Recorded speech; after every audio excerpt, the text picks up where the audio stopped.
Welcome to Our Girl Relationships. We talk about the problems people face in their day to day lives. Let's start with the video.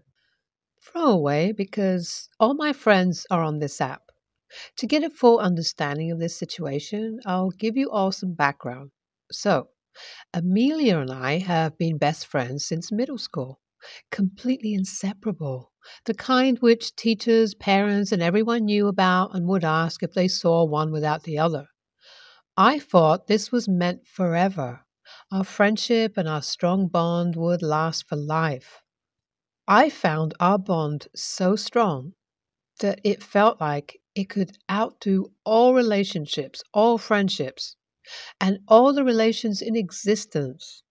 But that was far, far from the case. And the teen me was unfortunately going to find that out very soon and in the worst possible ways. So, junior year of high school rolled around and everyone was hitting puberty. Well, some already have, but some were still on their way. One of the late bloomers in our high school was Amelia.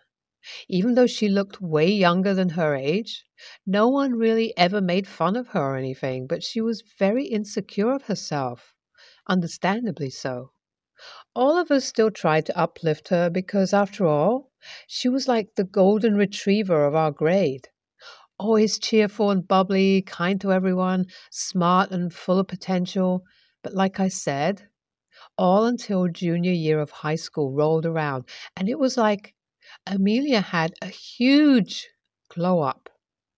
She looked completely different, in a good way, obviously, and I could just tell a lot had changed. Not just in the matter of looks, but in matters of personality, dressing, and others too.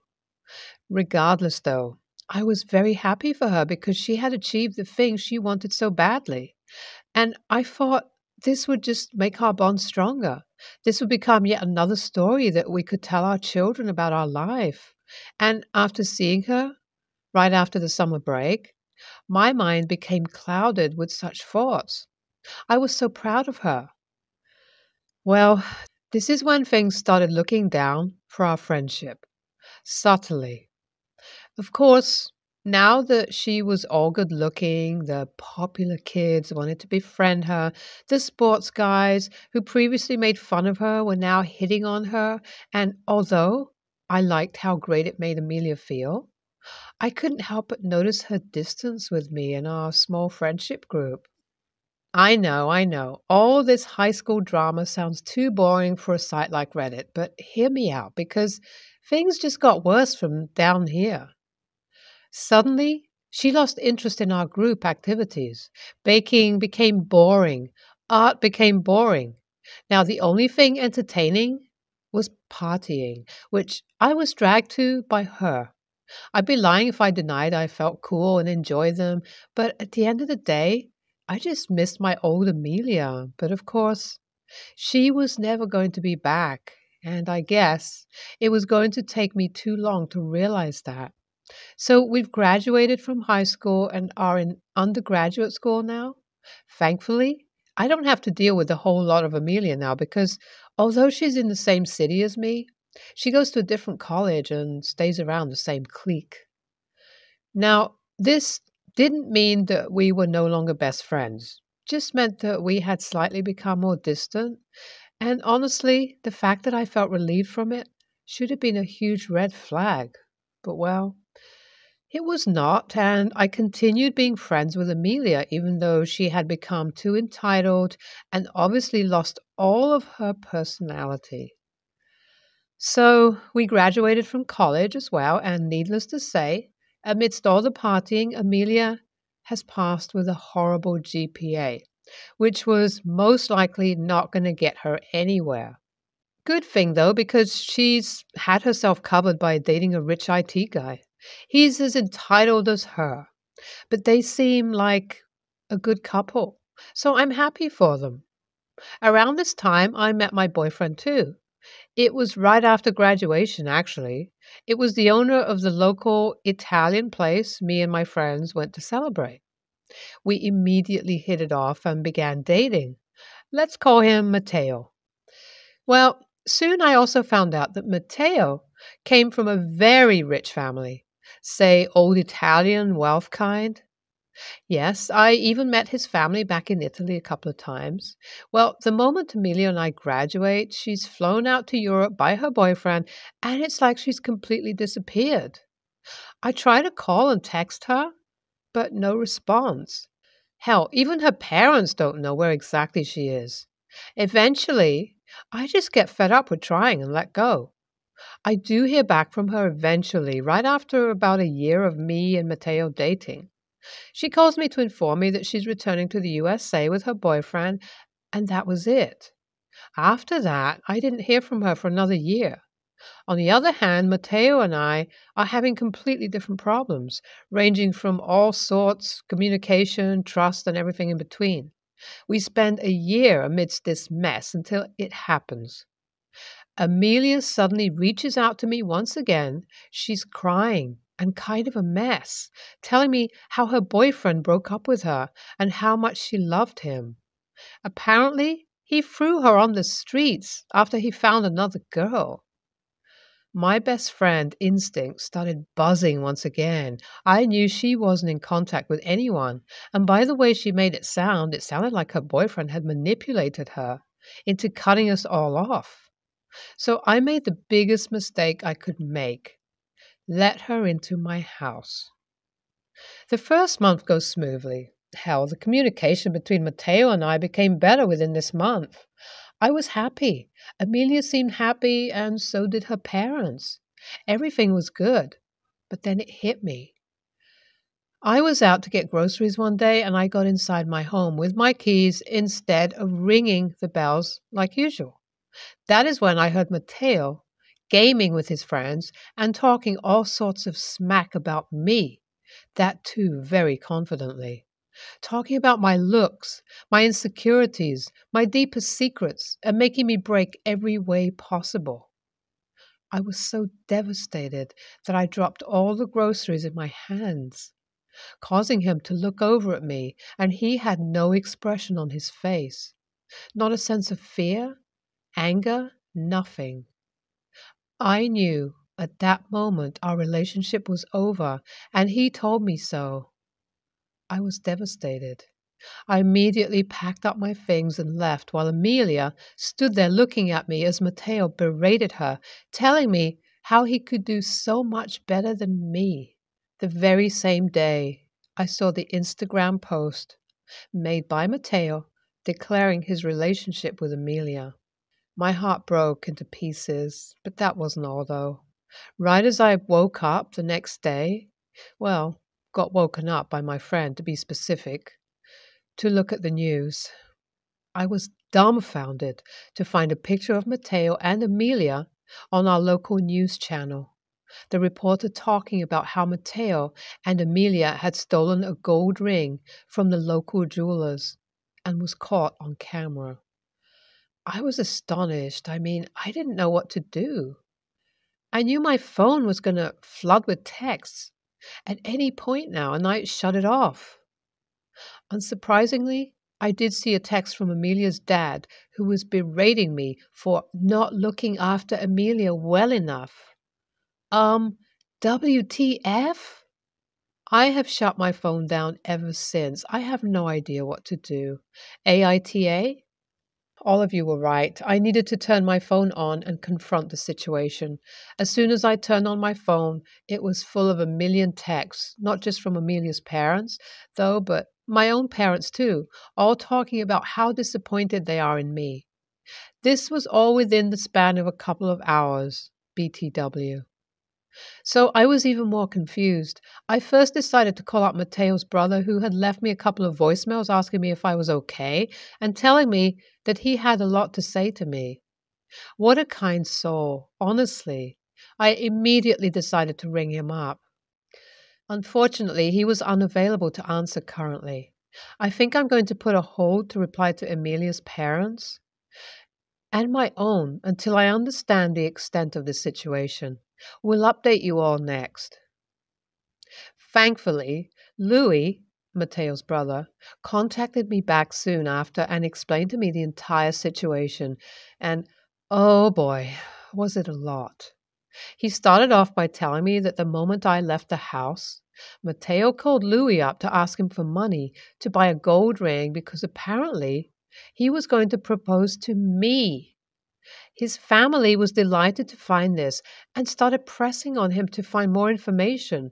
But when Matteo scrambled to tell them anything and Louis found out the Instagram post, they immediately cut him off, going as far as seizing his bank account because apparently the family restaurant that he claimed to be working in was actually looked after by Matteo's uncle rather than him. He apologized to me profusely for Matteo's actions and told me that the reason he had been calling me so much was to tell me about all of this because he kind of figured that Matteo dragged my name under the mud. I was tired of Matteo's BS at that point and so just thanked Louis and hung up the call. Now, I have tried contacting both my parents and Amelia's, and it seems like they're busy with things. We'll update you all next when I get a response from them back. Hi all. I talked to my parents and Amelia's parents both on a conference call as they had suggested. I guess all of them wanted to pile up on me about not saving their precious baby. But I made sure to shut down all and every attempt to make me feel guilty, as I told them clearly how the situation went down from the beginning till the end, even showing them the screenshots. Amelia's parents immediately became flustered. I guess the realization of being wrong hit them and just knew they had to accept the fact that their daughter has become a horrible person. My parents stayed quiet throughout the entire ordeal, and towards the end of it all, they both tried apologizing to me, which I simply declined, telling them that I didn't have it in my heart to accept their apologies, at least now. The jewelry store that Amelia and Matteo had stolen from has gone ahead and pressed charges for theft, and the two are very likely to face jail time. My parents also told me that Matteo came clean to Amelia's parents about the entire situation, how it was Amelia who wanted a ring rather than me, which they had to deal with because of his family closing his bank accounts. Upon hearing this, Amelia's parents shut down all and every contact with her. All of this has been a mess, to say the least. If things weren't hard enough between Amelia and I, she did an amazing job to push both my parents away from me, too. Regardless, I know this is going to be a long healing process, and I'm hoping to meet people worthy of me through it. NTA. I hope the crazy couple faces the longest jail sentence available so that they can enjoy being relationship goals in the jail. Sorry you had to go through all of this, OP.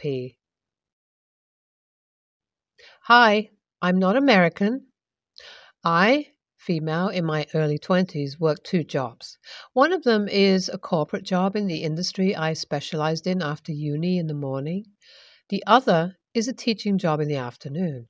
I work from 9 a.m. to 10 p.m. most days, but I choose to. That is true.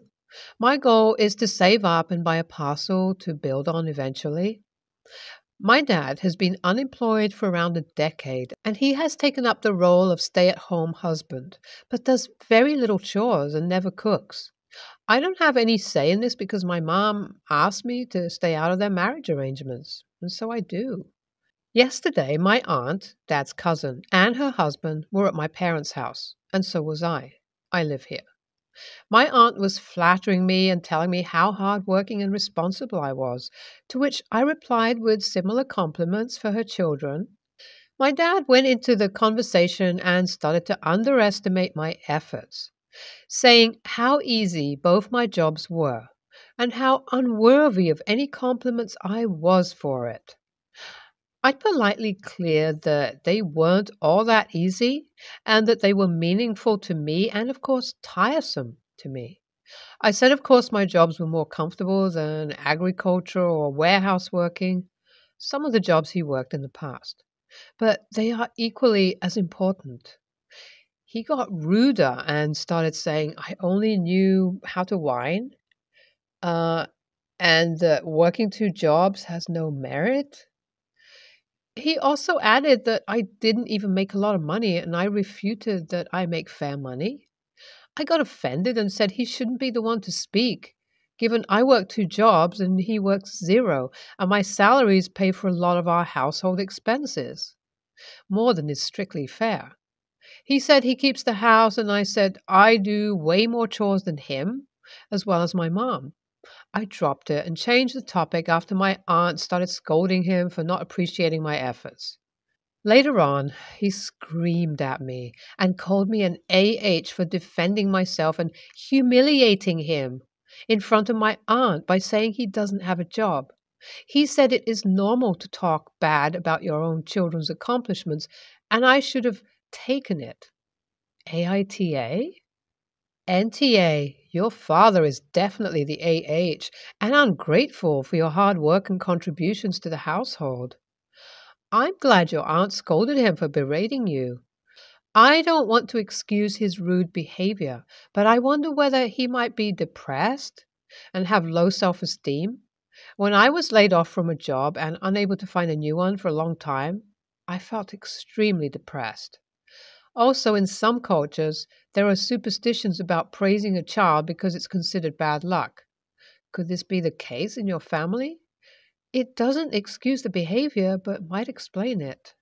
NTA, he sounds like he's not happy about not working, and I don't know whether he's unemployed because of injuries that don't allow him to work, or if he just doesn't want to work, but you never talk bad about your children's success.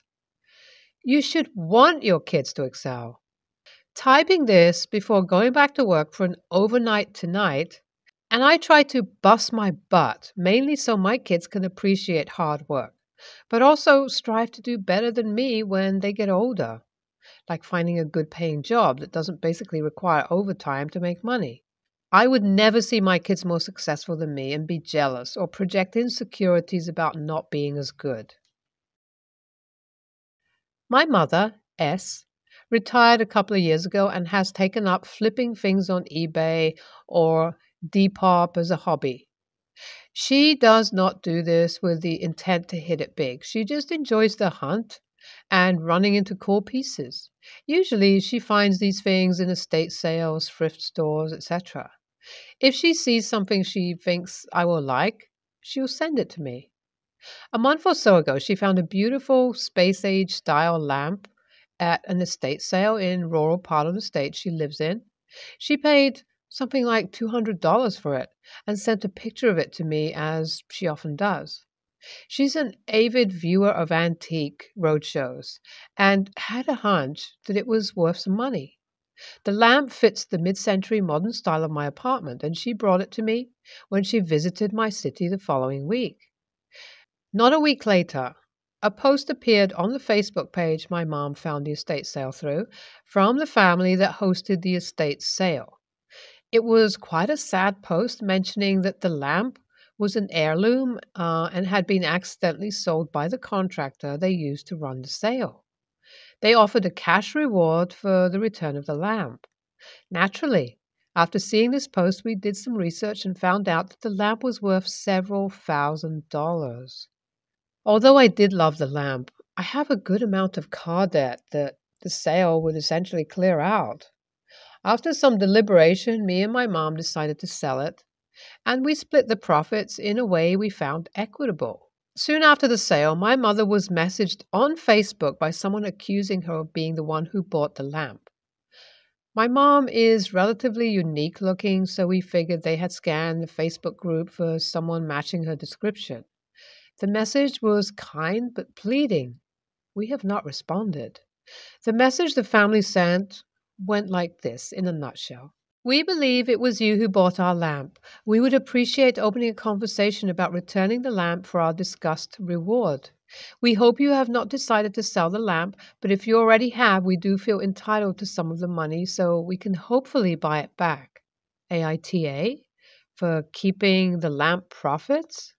Honestly? Yes, YTA. If you sold it before you knew, it would be different. But you knew it was important enough to them that they offered a reward for it. You intentionally chose to make a buck instead of doing the right thing. Were you legally wrong? No. But morally? YTA. Karma. YTA. Sure. Legally, you're in the clear, but it was obvious that this heirloom was sold by mistake and you consciously chose to flip it anyways. It would have been one thing if you were actually ignorant of the situation, but you found out the truth before you sold it. You could have been kind, but instead you were selfish. NTA. You bought it at a yard estate sale. At some point, they realized it was either a sentimental heirloom or that it was valuable, and they missed out on the profit. It was fair for them to post something aimed at the general public asking about it, to try to potentially get it back, and to offer a reward. It is also fair for you to ignore that post. It was semi-reasonable to hunt you down and contact your mom directly, but they should not do so more than once. Anything else is harassment. Now, you and your mom could have decided to sell it back to them out of some noble intent, but you're under no obligation. Your mom bought it. She didn't steal it or accidentally find it tucked away inside another item she bought at a yard sale. It was a fair transaction. If the contractor sold something they shouldn't have, the heirs can take it up with the contractor, who could potentially offer some compensation to help them buy it back. But I doubt this was contractor error. I suspect they realized the lamp was valuable and want to cash in. Unfortunately, they realized too late. Life sucks like that sometimes. But their error isn't your problem or your mom's. I buy vintage and antique stuff all the time at estate sales and auctions. If it was a photo album or something personal, I would do my best to reunite it with the heirs. But just a more valuable than expected antique or vintage piece? Nope. Thank them for reaching out and let them know that as you've already sold it, you don't expect to hear from them again. But you wanted to close the loop. Do not give them your buyer's contact info unless you clear it with your buyer first.